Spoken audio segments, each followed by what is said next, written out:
Hello, ladies and gentlemen, and welcome back to the Ultimate Doctor Who Marathon. This is the show where I look at every classic Doctor Who story plus a bunch of Big Finish audio dramas, one episode a day, 7 days a week. Now, before we begin, because in 2019, YouTube was caught data mining the information of underage users, therefore violating the Children's Online Privacy Protection Act, or COPPA, they reached a settlement with the U.S. government meaning they implemented new policy meant to dodge responsibility and scapegoat creators, meaning I have to ensure everyone understands that this video is not meant for children. It's not targeted for kids, it is not advertised towards kids, it's not marketed towards kids. Doctor is a family show that kids can watch, but this video, as with all the videos on my channel, are looking at the show from an adult perspective, so viewer discretion is advised. Now that that's out of the way, it's the 2nd of September 2020, and we are starting a look at the first story of Season 20, Warriors of the Deep. This is an important story in Doctor Who's history for absolutely the wrong reasons. This is the story that got the show cancelled. It triggered off the series of events that essentially,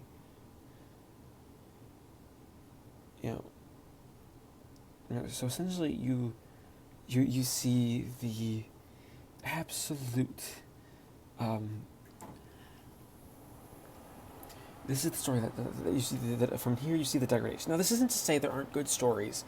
It also didn't mean to say that Warriors of the Deep is the worst story ever. Part 1's actually alright. Part 1 is very meh. It has problems, a lot of problems, but it sets up an okay premise. And in the course of this video, we'll probably discuss how the show sort of fell from grace because of this. But this was the story that Michael Gray saw and was like, right, the show is dumb. I'll do everything in my power until I die to cancel the thing.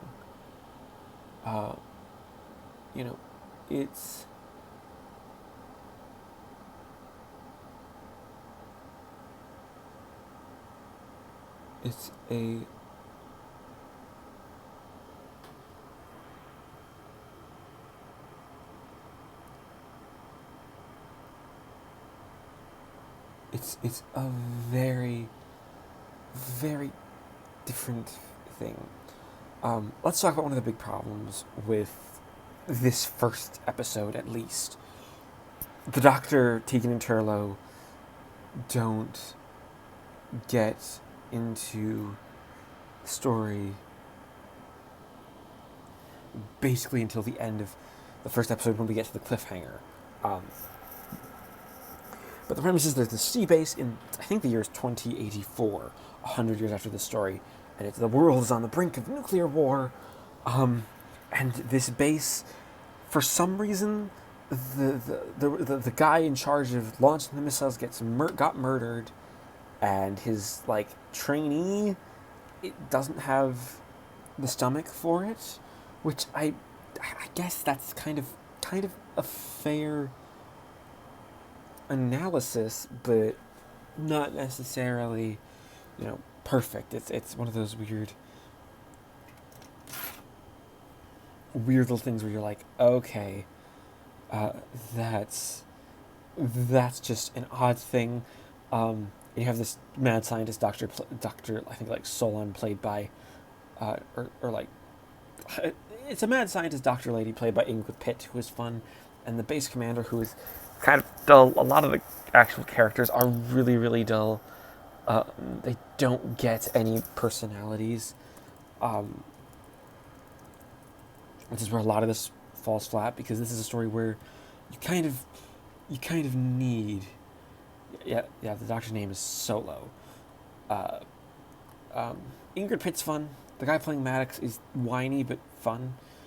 You have Eastern European lady scientists, or slash lady who can't really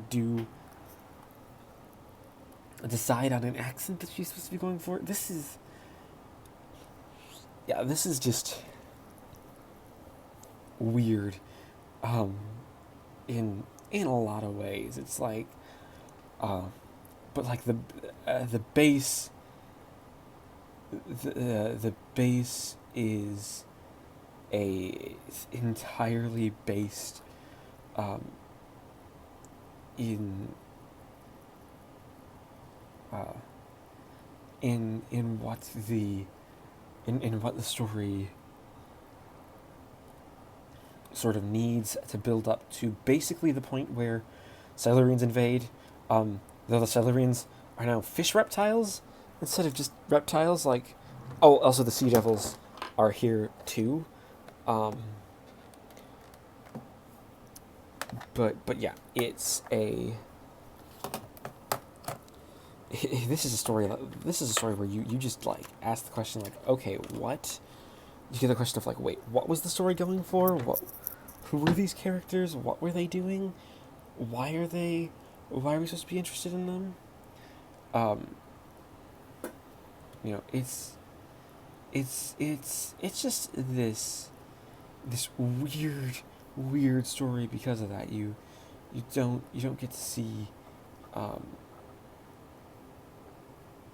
you don't get to see what the plot needs, what it requires, and what a good story requires for it. Like a lot of the Doctor's plot in this with companions is we're in the TARDIS and we are about to be shot down by a space probe thing, which is, I guess, okay, but it's a thing that takes up like almost the entire first episode. Not a story, not a story that they're not. Um,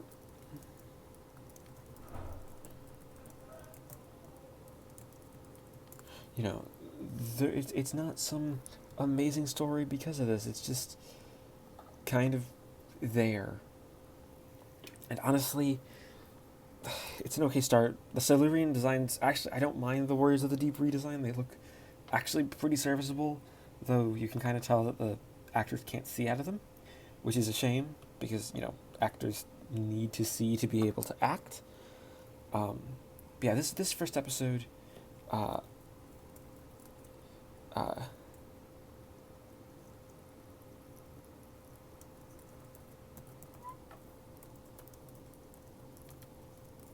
you know, it you get the entire story like that. It's just not great. It's sort of there and serviceable, and I can't really recommend this one. Again, it's not the worst. Again, it's not the worst starter. And there's easy ways where the story could redeem itself, but it starts off really quite dull. So overall, I'm going to have to give part one of Warriors of the Deep a 5 out of 10. Okay, it is the 5th of September 2020. We've missed a couple of days for good reasons. I'm currently sick with, well, the virus that shall not be named. So, in my sick fever state, I watched part 2 of Warriors of the blah. I can do words. Warriors of the Deep. Yes, which is actually really good. Oh, well, no, it's not really good. It's actually bad. No, it's a fun episode to like make fun of. Okay, this entire episode is a runaround in a lot of ways. And because of that, it's honestly quite boring to talk about. Because you don't necessarily get to see what's going on. You just sort of have the stories. You have Silurians and Sea Devils. The Silurians waking up the Sea Devils. Yeah. Here's the thing: the Silurians don't actually start an attack on the space until the end of this episode, which is just weird in a lot of ways because they're supposed to be the main villains here, and because they are supposed to be the main villains, you get this you get this idea.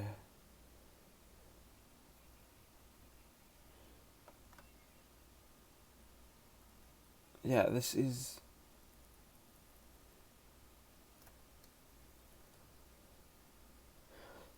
just one of those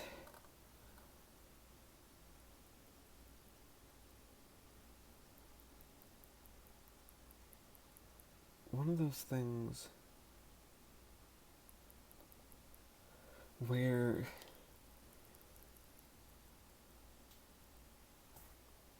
you see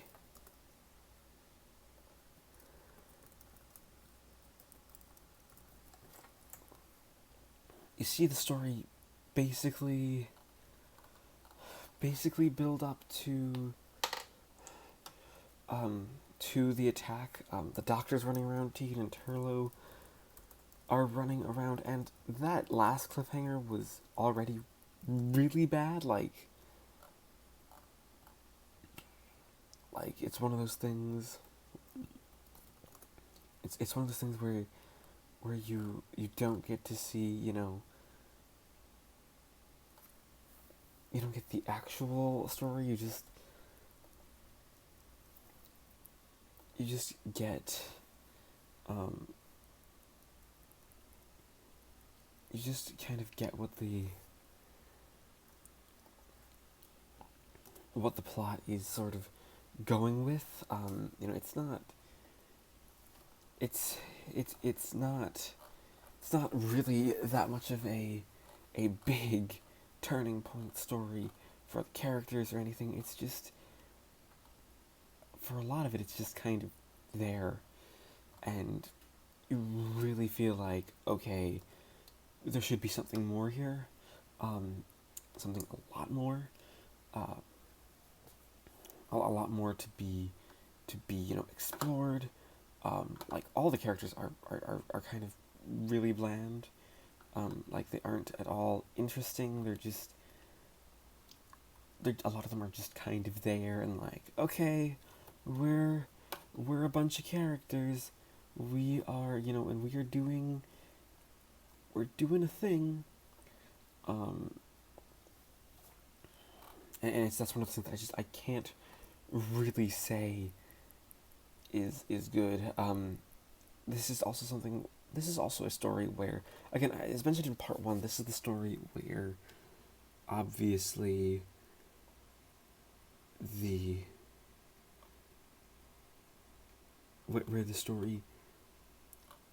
is the story that Michael Grades basically used as an example of why he wanted to kill the show. And it's specifically this episode and the cliffhanger to this episode.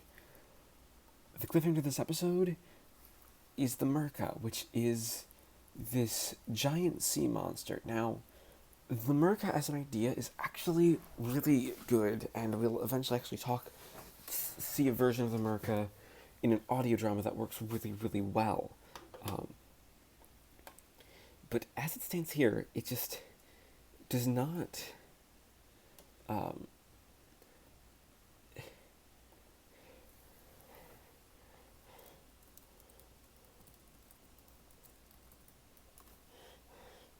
It doesn't really,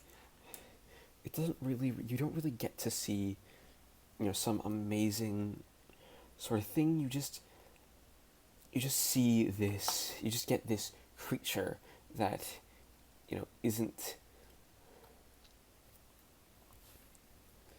that isn't very, it isn't well performed. It's performed by a pantomime horse.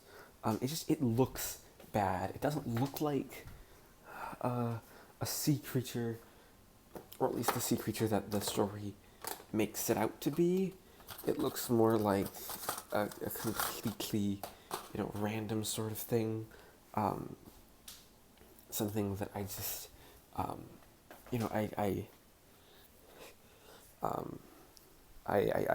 can't abide by. It's really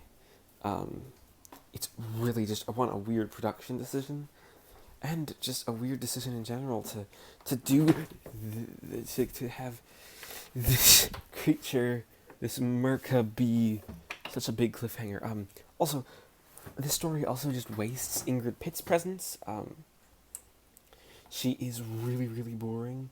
In her, in her mad scientist character, it wastes her, which is a real shame.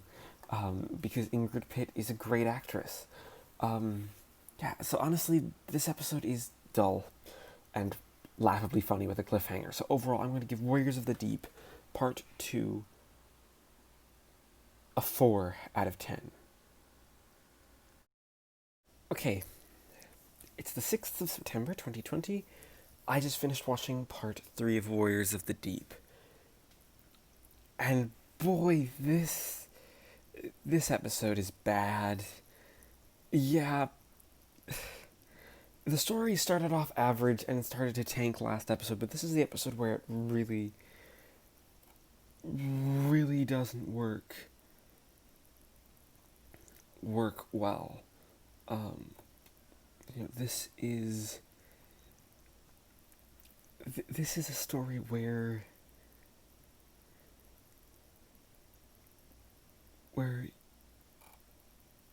you basically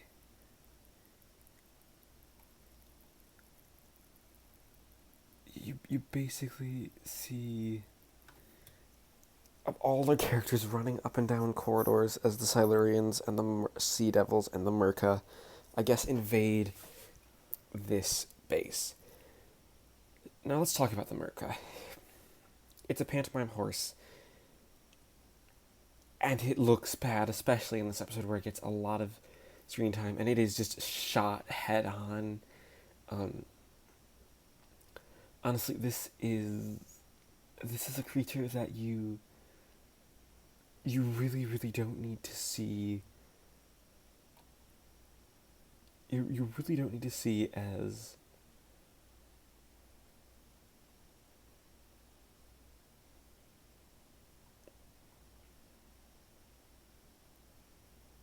a thing.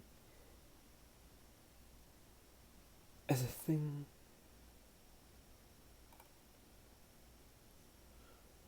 As a thing that the story, I guess, does to try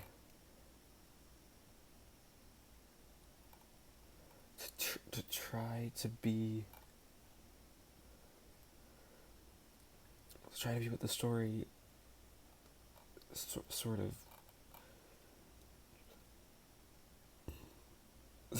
does. It's one of those.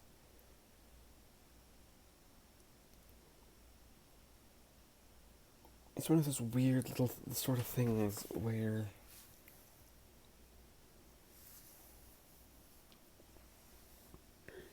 you see you don't get to see really the Merca being something good.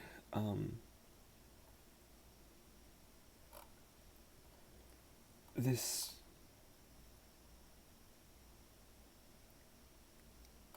is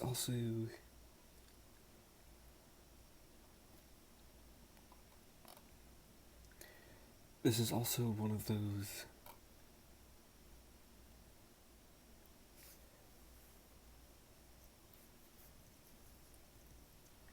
this is also one of those things where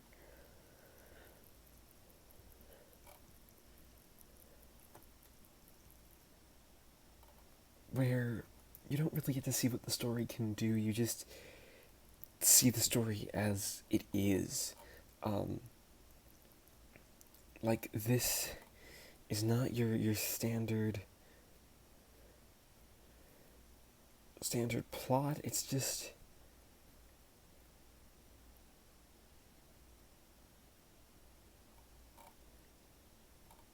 this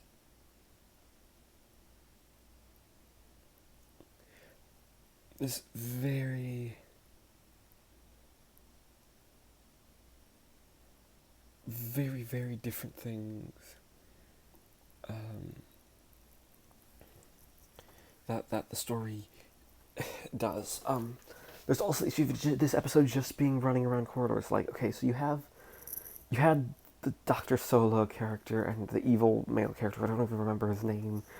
Um, I guess their plot was them getting information to the enemy in this Cold War, but the whole Cold War plot is pretty much it, it dried up once the Silurians showed up in part one. So like, as characters, they are both extraneous to requirements, and this is the point where we get to see Ingrid Pitt karate chop the Merca, which is gloriously stupid. Um, but this is just a script where you have these characters that they're supposed to have some sort of motivation, all about basically all about what the characters can do, what they can be. Um,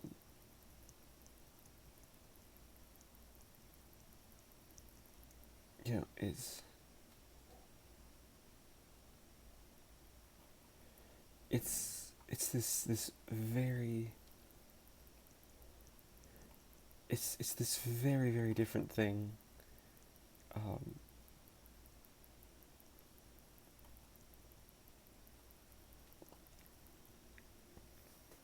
it's it's a very very different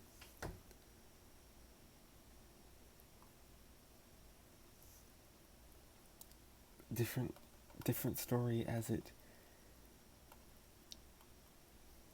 stands. It's because it is just a weird sort of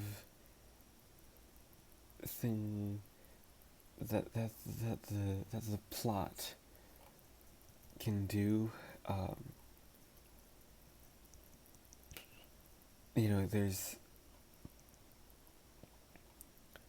there's just something odd about it, and basically we've devolved into people walking in rooms.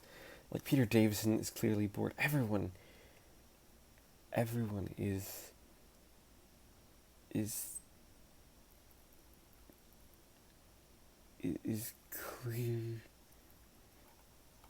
clearly a little bit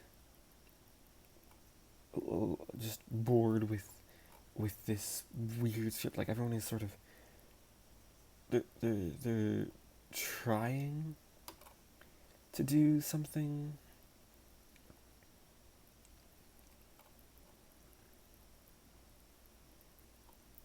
They're trying to do something interesting, but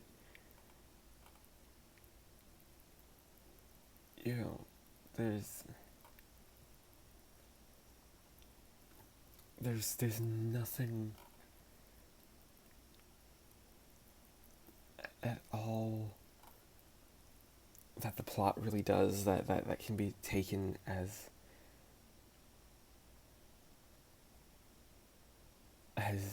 interesting. Um,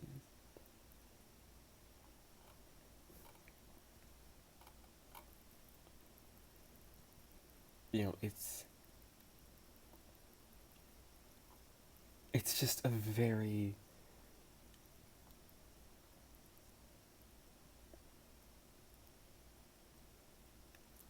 very very different story. So overall, I'm gonna have to give part 3 of Warriors of the Deep a 3 out of 10. Alright, it is the 8th of September 2020. I just finished watching part 4 of Warriors of the Deep, the final episode.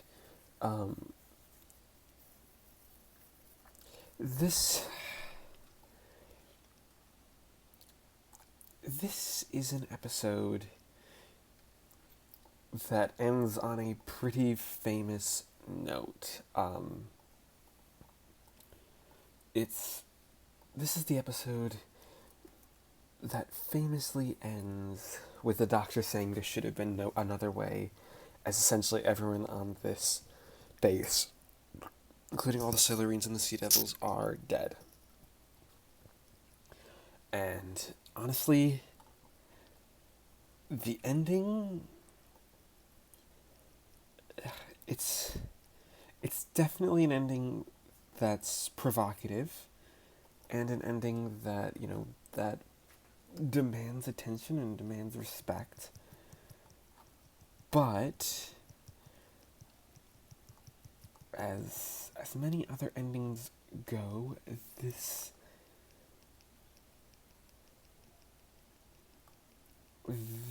isn't one that I think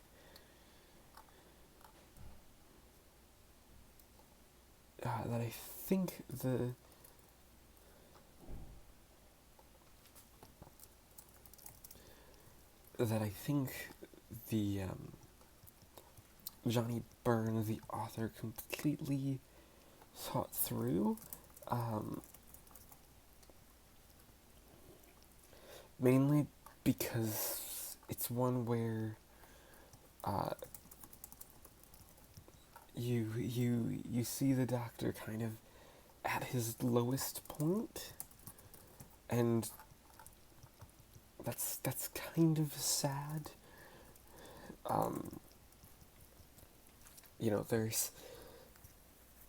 There's a lot of really low stuff here. You don't really get to see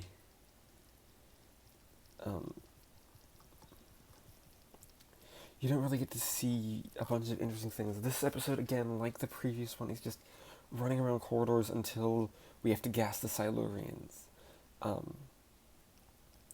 Now, there is some discussion with Iktar, the leader of the Silurians and the apparently last surviving member of the Silurian Triad, which I guess are from an unseen adventure. Because, well, this is one of those things where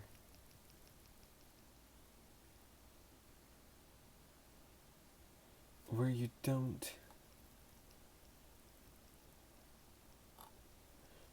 don't see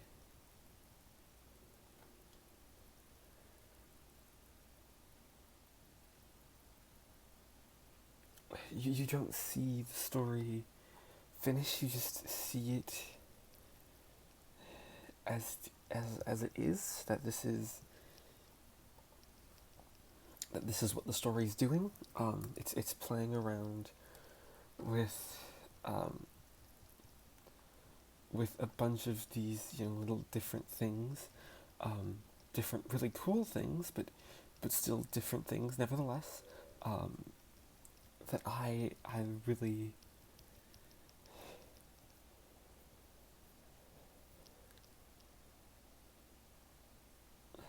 I really like what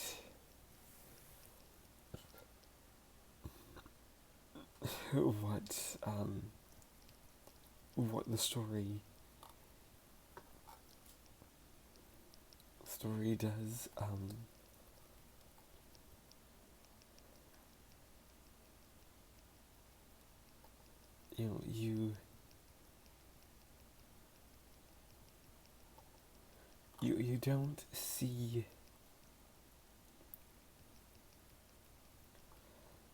You don't see exactly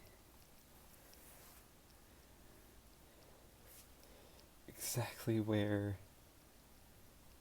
the story sort of can go. It's just kind of created.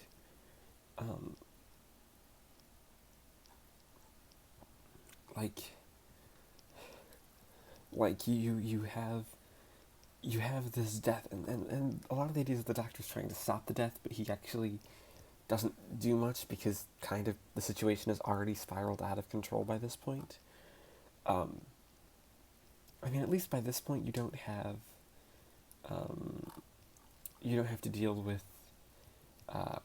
the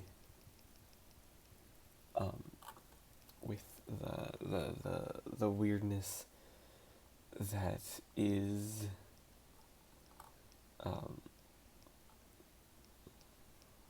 the weirdness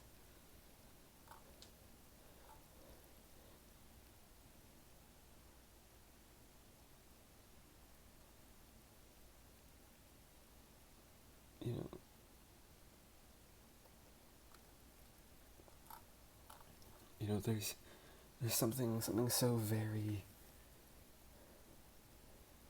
very different here.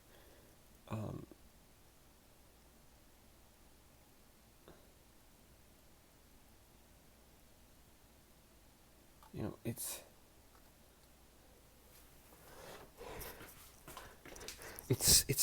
just a different sort of story, and it just fails on being an interesting story because of sort of what it's doing. It just creates a different sense of identity and a different sense of a lot of things, so that you don't quite know what Warriors of the Deep is going for. It's just bad, and it looks cheap, and yeah, the Merc is not here, but the Merc's best. Overall, I'm going to give Part 4 of Warriors of the Deep a 3 out of 10. That being said, we add up the scores and average them out to give Warriors of the Deep a final score of 3.75 out of 10. Thank you everybody for bearing with me while I've been overcoming my case of COVID. Of course, thank you everybody for watching this installment of the Ultimate Doctor Who Marathon. As always, please leave a like, comment, and subscribe if you haven't already. And join me next time when we move right along to the next televised story with Doctor Who: The Awakening.